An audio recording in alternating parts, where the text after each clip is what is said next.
आदरणीय रामदासजी आठवले साहेब, डॉक्टर विनय कोरे सरकार आणि आम्ही सगळेजण मिळून याचा योग्य निर्णय घेणार आहोत की जेणेकरून आपल्यावरचा जो काय एक चुकीचा शिक्का आहे की आपण नियोजित आहोत का काय, तर नियोजित न राहता आपली मतं जी आहेत विजयाकडे जाणारी आहेत. राजेंद्रनगर मध्ये आमचा एक नगरसेवक यापूर्वी पक्षाच्या बॅनरवर निवडून आलेला आणि त्यामुळे तिथं आमचा हक्काचा मतदारसंघ आम्हाला नाकारला आणि ही गोष्ट आम्हाला त्रास देणारी आहे, चिंता करायला लावणारी आहे. आणि त्या चिंतेच्या माध्यमातून आता आम्ही रिपब्लिकन पक्ष विजयाच्या दिशेनं जनस्वराज्य शक्ती पक्ष बरोबर असल्यामुळं वाटचाल करू.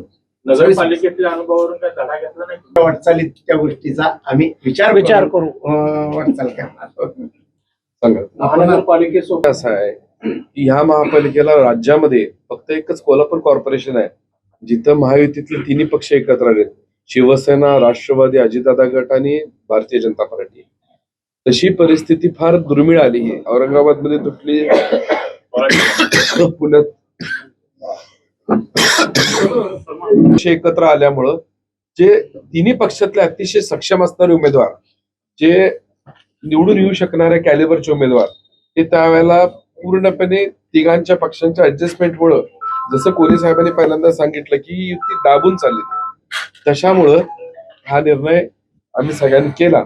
तर जिल्हा परिषदला आपण जो प्रश्न विचारला तर त्यामध्ये त्या परिस्थिती अनुसार तो निर्णय होईल की कशी परिस्थिती, ह्यातले तिघ एकत्र आता महापालिकेनंतर राहतील नाही राहतील, काय होईल ह्यानंतर कळेल. त्यानंतर तो निर्णय त्यावेळेला तात्कालिक परिस्थितीत आमच्या सगळे नेत्यांशी आम्ही चर्चा करून घेऊ. त्यामुळे आम्ही कुठली अभद्राशी युती केलेली नाही. आमच्याच महायुतीमधला घटक पक्ष असणारा आमचा आरपीआय हा भाऊ आहे, त्याच्याबरोबरच आम्ही युती केली आणि एक अतिशय चांगल्या पद्धतीचा निर्णय आमचा झाला. एक सुंदर पॅनल त्या ठिकाणी सगळं झालेलं आहे आणि एक अतिशय सक्षम आणि निवडून येण्यास पात्र असणारे सगळे उमेदवार आहेत. आपण यादी बघितली, जरगांपासून ते त्या ठिकाणी खाडेंपर्यंत अतिशय उत्कृष्ट असे A+ चे सगळे उमेदवार आहेत, ज्यांचे सर्वे रिपोर्ट्स तुम्ही बघितले तर सगळे A+ मधले आहेत. त्यामुळे एक चांगल्या पद्धतीचा निर्णय या ठिकाणी होणार आहे आणि एक चांगला निकाल आपल्या सगळ्यांना बघायला मिळेल.